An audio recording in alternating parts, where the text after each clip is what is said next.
नमस्कार, मैं हूं पूजा सिंह और आप देख रहे हैं हमारा एक खास बुलेटिन। चलिए बुलेटिन की शुरुआत करेंगे आज की कुछ खास बड़ी खबरों के साथ। नए उपराष्ट्रपति के चुनाव से जुड़ी बड़ी खबर सामने आ रही है, जहां इंडिया गठबंधन अपना उम्मीदवार उतार सकता है। सूत्रों के हवाले से खबर आ रही है, जहां इस फैसले से विपक्ष अपनी एकता को प्रदर्शित करेगा। वहीं दोनों सदनों में सांसदों की संख्या 7,882 आपको बता दें 782 है। वहीं विजय होने के लिए उम्मीदवार की 392 वोट चाहिए। वहीं एनडीए गठबंधन को 542 का बहुमत हासिल किया है, वहीं जबकि इंडिया गठबंधन के पास अब 234 सांसद हैं। तो वहीं आपको बता दें ये खबर, बड़ी खबर सामने आ रही है, जहां नए उपराष्ट्रपति के चुनाव से जुड़ी ये बड़ी खबर, जहां इंडिया गठबंधन अपना उम्मीदवार उतार सकता है। सूत्रों के हवाले से खबर सामने, इस फैसले से विपक्ष अपनी एकता को प्रदर्शित करेगा। साथ ही आपको बता दें कि विजय होने के लिए उम्मीदवार को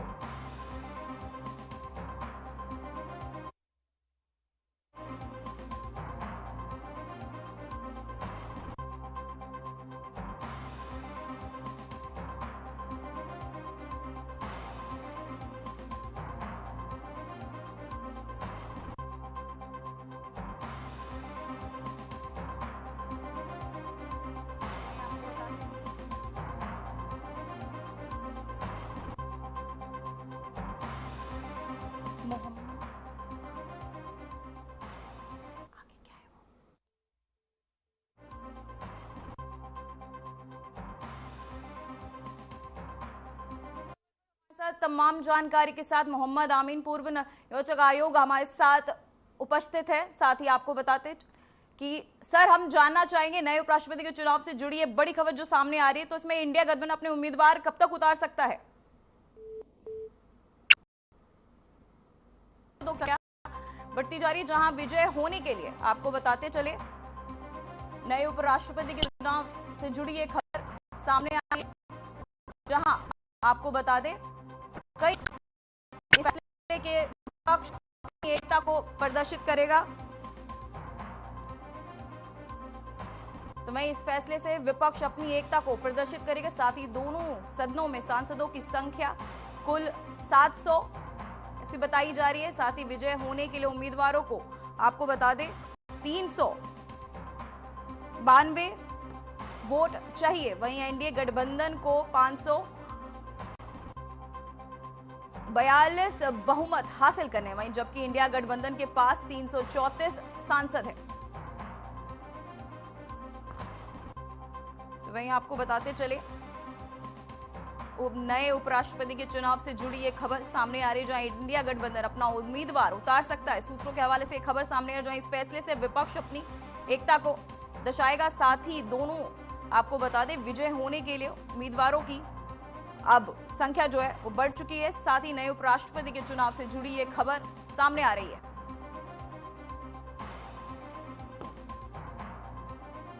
तो वही दोनों सदनों में सांसदों की संख्या कुल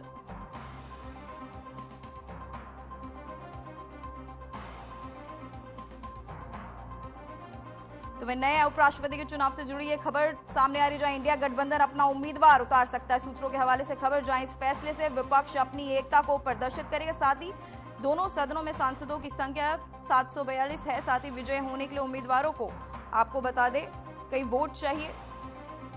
इंडिया गठबंधन को लेकर ये बड़ी खबर सामने आ रही है,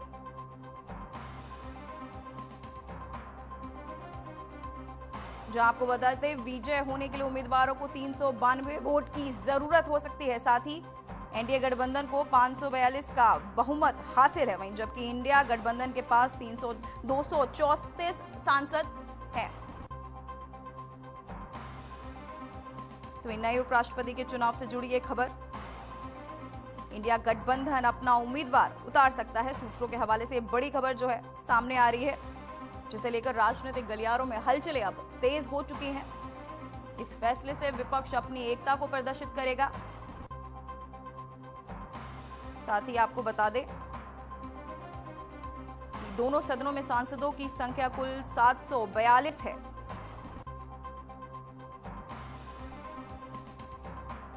जिसे लेकर राजनीतिक गलियारों में अब चर्चाएं जो हैं वो तेज हो चुकी हैं। विजय होने के लिए उम्मीदवारों को 392 वोट चाहिए होंगे।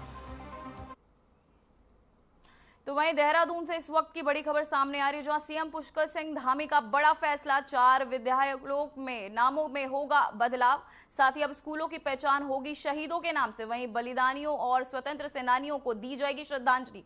तो वहीं आपको बताते चले, अब उत्तराखंड सरकार ने एक बार फिर से देश के बलिदान देने वालों को सच्ची श्रद्धांजलि दी है। मुख्यमंत्री पुष्कर सिंह धामी ने प्रदेश में 4 विद्यालयों के नाम वीर शहीदों और स्वतंत्रता सेनानियों के नाम पर रखने का ऐतिहासिक फैसला लिया है। सरकार के अहम कदम न केवल युवाओं को प्रेरणा देगा, बल्कि बलिदानियों के योगदान को हमेशा के लिए यादगार बना देगा।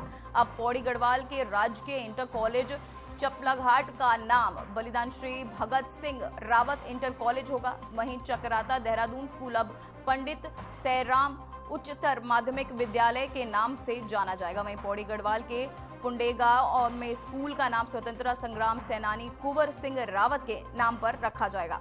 तो वहीं आपको बताते चले, देहरादून से इस वक्त की बड़ी खबर सामने आ रही है, जहां आपको बता दें सीएम पुष्कर सिंह धामी ने 4 स्कूलों के नाम बदलने का फैसला किया है। जहां उत्तराखंड सरकार ने एक बार फिर से आपको बता दें बलिदान देने वालों को सच्ची श्रद्धांजलि दी है। जहां मुख्यमंत्री पुष्कर सिंह धामी ने प्रदेश के 4 विद्यालयों के नाम वीर शहीदों और स्वतंत्रता सेनानियों के नाम रखने का ऐतिहासिक फैसला लिया है। सरकार का ये कदम न केवल युवाओं को प्रेरणा देगा, बल्कि बलिदानियों के योगदान को हमेशा के लिए यादगार बना देगा। अब पौड़ी गढ़वाल के राजकीय इंटर कॉलेज चिपलाघाट का नाम बलिदान भगत सिंह अब रावत के नाम से इंटर कॉलेज होगा। वहीं चकराता देहरादून का स्कूल का नाम पंडित सैराम उच्च माध्यमिक विद्यालय के नाम से जाना जाएगा। तो वहीं आपको बता दें पौड़ी गढ़वाल के पुंडेरगांव में स्कूल का नाम स्वतंत्रता संग्राम सेनानी कुंवर सिंह रावत के नाम पर रखा गया है।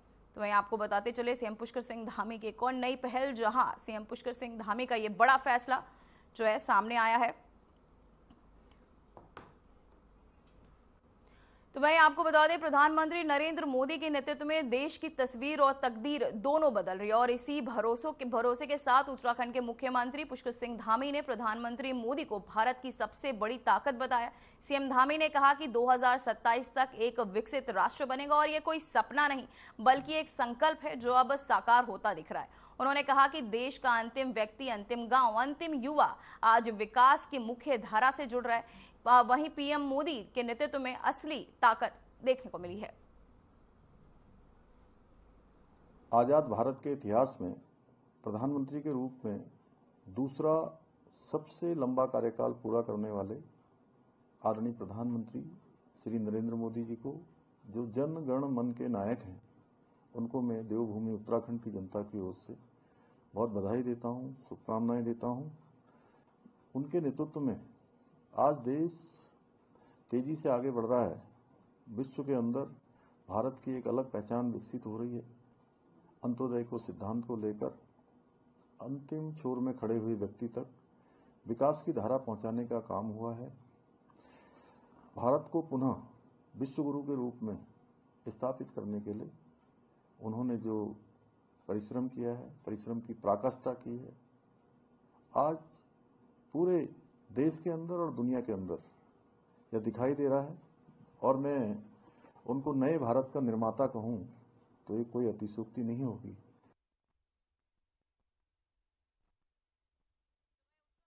मुख्यमंत्री पुष्कर सिंह धामी अक्सर आम जनता के बीच से में मुलाकात करते हुए नजर आते हैं। कभी बाजार में खरीदारी करने लगते हैं तो कभी क्रिकेट मैच खेलने लगते हैं। अब एक बार फिर से मुख्यमंत्री पुष्कर सिंह धामी का आम जनता के बीच एक अलग अंदाज देखने को मिला। दरअसल मुख्यमंत्री पुष्कर सिंह धामी पंचायत चुनाव में वोट डालने के लिए खटीमा में अपने निजी आवास पहुंचे थे। इस दौरान वोट डालने के बाद मुख्यमंत्री धामी बाजार में भुट्टा बेचने वाले के पास पहुंचे। मुख्यमंत्री ने इस दौरान भुट्टा विक्रेता से उनका हालचाल पूछा और फिर कोयले में भुट्टा भूनते हुए नजर आए। मुख्यमंत्री ने आम लोगों के बीच में भुट्टा खाकर लोगों से विकास योजनाओं के बारे में चर्चा भी की, और उनका ये वीडियो तेजी से वायरल भी हो रहा है। साथ ही आपको बताते चले सोशल मीडिया पे वीडियो वायरल हो रहा है, जहां सीएम धामी भुट्टा भूनते हुए नजर आए। साथ ही विकास को लेकर लोगों से सीएम धामी ने चर्चाएं भी की। सीएम धामी ने एक्स पर पोस्ट कर नैनीताल के मुक्तेश्वर महादेव मंदिर में दर्शन करने की लोगों से अपील की। उन्होंने लिखा कि नैनीताल में स्थित मुक्तेश्वर महादेव मंदिर अनेक श्रद्धालुओं की आस्था का केंद्र ये प्राचीन मंदिर भगवान शिव को समर्पित है और मान्यता है कि यहाँ पांडवों ने शिव दर्शन किए थे। शांत वातावरण और आध्यात्मिक ऊर्जा से परिपूर्ण ये स्थल आत्मिक शांति प्रदान करता है। श्रावण मास में नैनीताल आए तो मुक्तेश्वर महादेव के दर्शन अवश्य करें।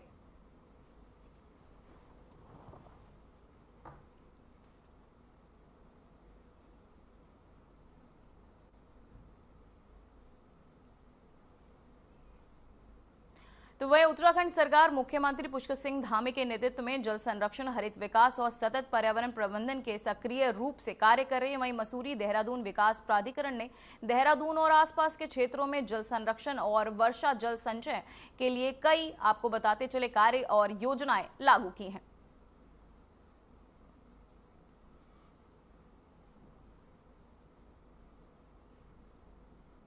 तो वहीं उत्तराखंड राज्य के गठन के लिए संघर्ष करने वाले आंदोलनकारियों के लिए सम्मान और कल्याण के लिए एक नई पहल की गई है, जहां सरकार अब इन वीरों के हक की हित में प्राथमिकता दे रही है। राज्य आंदोलनकारी सम्मान परिषद के दर्जाधारी राज्य मंत्री सुभाष बर्तवाल ने बड़ा कदम उठाया। उनका कहना है कि जब से उन्हें ये दायित्व मिला है, उनका एकमात्र उद्देश्य है कि आंदोलनकारियों के लिए परिषद को सक्रिय और प्रभावी बना जाए।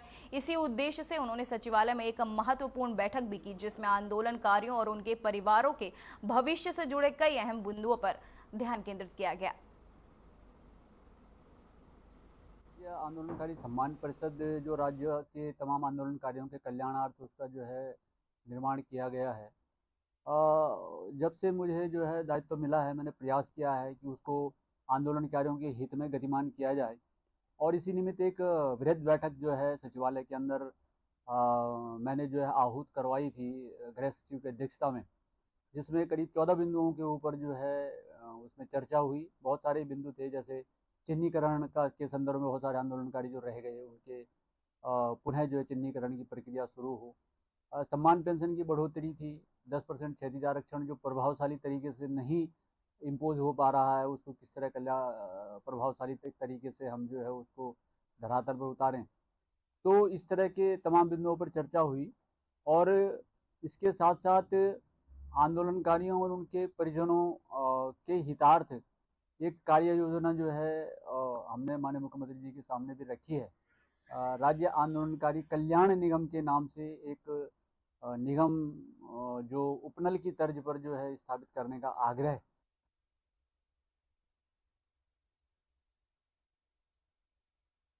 देहरादून से जहां त्रिस्तरीय पंचायत सामान्य निर्वाचन 2025 के पहले चरण का मतदान 24 जुलाई को शांतिपूर्ण तरीके से संपन्न हुए। हरिद्वार को छोड़कर सभी जिलों में विकास खंडों के मतदान जो है जारी है। साथ ही आंकड़ों के अनुसार कुल मतदान दर्ज किए गए। वहीं आपको बता दें 63% पुरुष और 73% महिलाएं शामिल हैं, जहां महिलाओं की भागीदारी खास तौर पर उल्लेखनीय रही।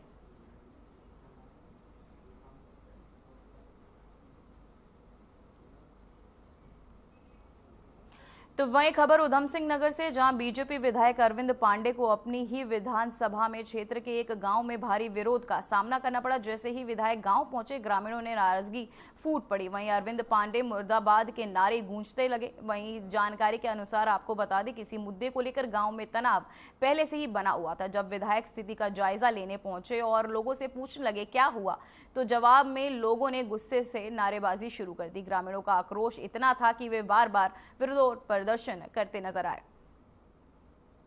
तो लगातार ग्रामीण विरोध प्रदर्शन करते हुए बीजेपी विधायक का गांव में लगातार विरोध करते हुए लोग। तो वहीं खबर हरिद्वार से, जहां AIMIM प्रमुख असरुद्दीन ओवैसी ने 2006 मुंबई ट्रेन ब्लास्ट केस में दिए बयान पर संत समाज ने कड़ी प्रतिक्रिया दी है। संतों का कहना है कि ओवैसी को इस्लामिक गतिविधियों से अलग होना चाहिए। ओवैसी ने आरोप लगाए थे कि सरकार आरोपी का धर्म देखकर अपील करती है। संत समाज का मानना है कि ऐसे बयान देश की एकता और सुरक्षा के लिए खतरा बन सकते हैं।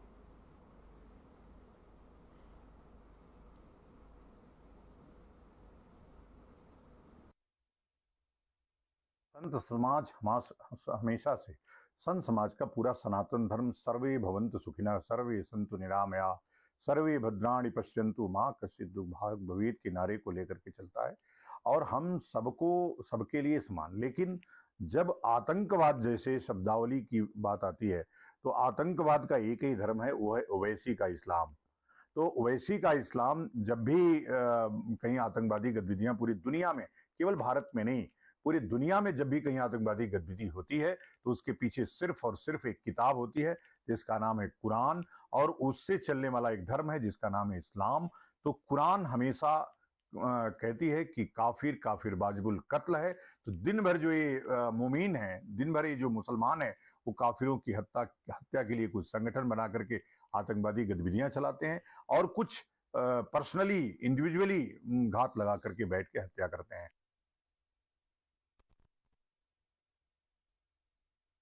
हरिद्वार में ओवैसी पर ये विरोध प्रदर्शन, उनके बयान पर लगातार संत समाज के तहत किया जा रहा है। देश की एकता पर सवाल खड़े होते हैं ऐसे बयानों से, कहा गया। साथ ही आपको बता दें, संत समाज की ओवैसी को चेतावनी, जहां आपको बताते चले ओवैसी के बयान को लेकर अब संत समाज भड़क उठाए। वहीं आपको बता दें ये खबर हरिद्वार से, जहां एआईएमआई प्रमुख असरुद्दीन ओवैसी ने 2006 मुंबई ट्रेन ब्लास्ट केस में दिए बयान पर संत समाज ने कड़ी प्रतिक्रिया दी। संतों का कहना है कि ओवैसी को इस्लामिक गतिविधियों से अलग होना चाहिए। ओवैसी ने आरोप लगाया था कि सरकार आरोपी का धर्म देखकर अपील करती है। संत समाज का मानना है कि ऐसे बयान देश की एकता और सुरक्षा के लिए खतरा बन सकते हैं।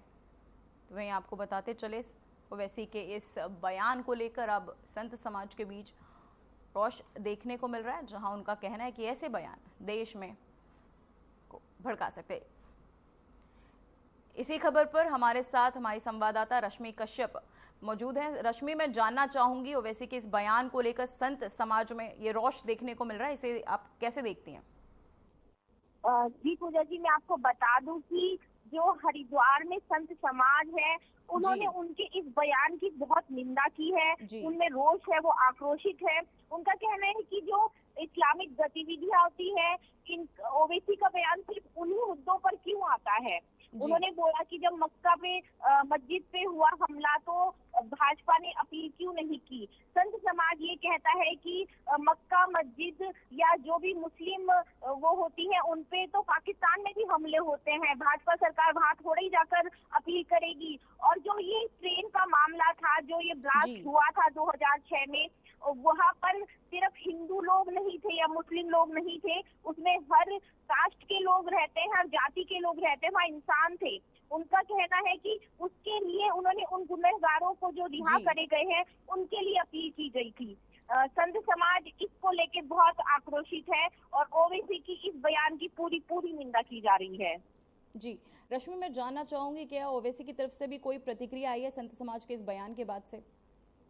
अभी तक तो कोई प्रतिक्रिया हमें देखने को या सुनने को नहीं मिली है, लेकिन जिस तरीके से संत समाज में रोष है, वो लगातार ओवैसी के खिलाफ निंदा कर रहे हैं और उनके ऊपर बयानबाजी भी चल रही है। तो हो सकता है आने वाले वक्त में कोई ना कोई प्रतिक्रिया जरूर होगी।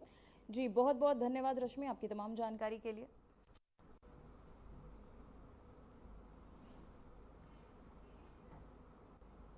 तो वहीं खबर खुशीनगर से, जहां बहु किसान सेवा सहकारी समिति के किसानों ने यूरिया खाद न मिलने पर हंगामा किया। किसानों का आरोप है कि खाद चहेतों को पहले बांट दी जाती है, जबकि आम किसानों को घंटों लाइनों में लगने के बाद भी कुछ नहीं मिलता।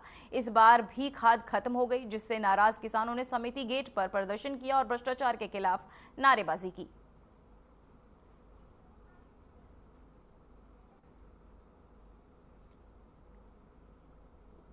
तो वहीं खाद वितरण के घोटाले को लेकर लोगों में लगातार नाराजगी देखी जा रही है, जहां आपको बताते चले लोगों का कहना है कि घंटों लाइनों में लगने के बाद भी उन्हें खाद नहीं मिलता।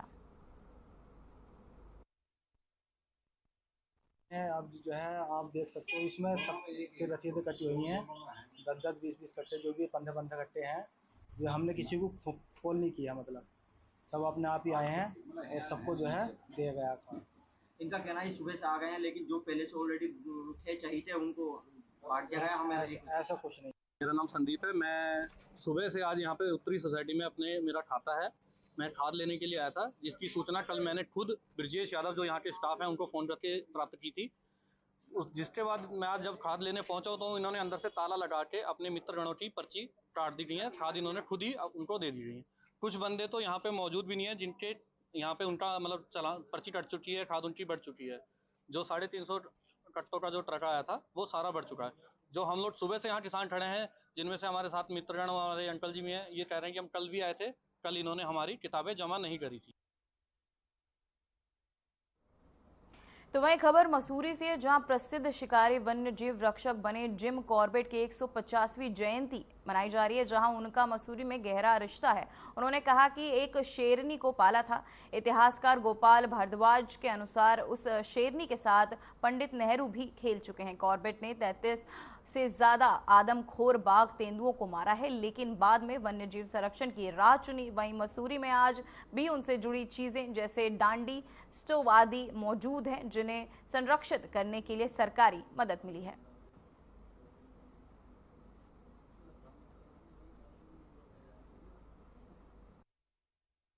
देखिए, ये तो बहुत ज़्यादातर लोग उनको सोचते हैं कि उन्होंने शेर चीतों का शिकार किया, लेकिन वो एक ट्रू ह्यूमन बींग्स के अंदर जो क्वालिटीज़ होनी चाहिए वो थी। और ये मसूरी का सौभाग्य है कि वो मसूरी में कुछ समय आए। वैसे उनके जो फादर थे विलियम कॉर्बेट जो थे, उनका यहाँ पे पोस्ट मास्टर के रूप में अपॉइंटमेंट हुआ था। मेरठ से वो यहाँ पर आए थे और उसके बाद फिर वो यहाँ पे जो मिलिट्री हॉस्पिटल था, जो सैनिटोरियम था, वहाँ पे भी जो उसमें ऑफिसर थे वो उनके फादर। और उनकी दूसरी जो सेकंड मैरिज मैरी जॉन से हुई है, वो लाल टिब्बे में जो हमारे मसूरी में सेंट पॉल्स चर्च है, वहाँ पे उनकी दूसरी शादी 1859 में हुई है। उससे पहले भी एक शादी हो चुकी थी और उनका जन्म मेरठ में हुआ था। मेरठ से ही वो मसूरी में as a post master posted हुए थे। और फिर उसके बाद 1859 में उनका ट्रांसफ़र नैनीताल हो गया था और उस ज़माने में 1 महीना मसूरी से उनको वहाँ नैनीताल जाने में लगा था। और 1875 में जिम कॉर्बेट का जन्म हुआ वहाँ पे नैनीताल में, काला ढूंगी में। आपको बताते, कॉर्बेट की विरासत सुरक्षित रखने के लिए वन्य जीव रक्षक की जयंती, जिसे लेकर आपको बताते चले मसूरी में जिम कॉर्बेट का नाता जो है जुड़ा हुआ, जिसे लेकर कॉर्बेट की विरासत को संरक्षित रखा जा रहा है। साथ ही आपको बताते चले, इसे लेकर वन्य जीव रक्षक की जयंती को लेकर कई अहम विषयों पर चर्चा भी की गई। साथ ही मसूरी में जिम कॉर्बेट का ये नाता बताया जा रहा है।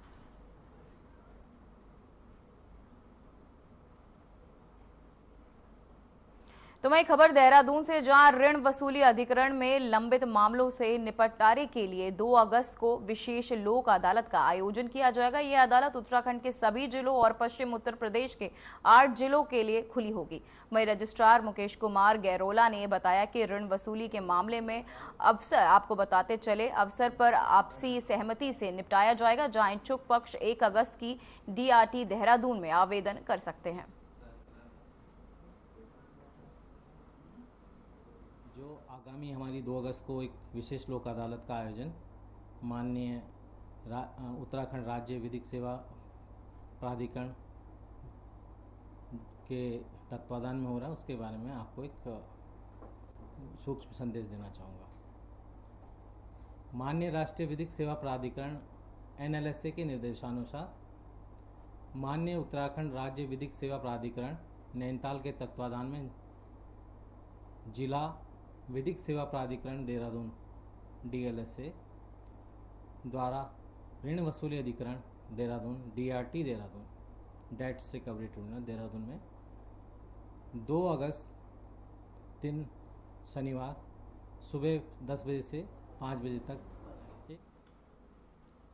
फिलहाल खबरों में बस इतना ही। मुझे दीजिए इजाजत। नमस्कार।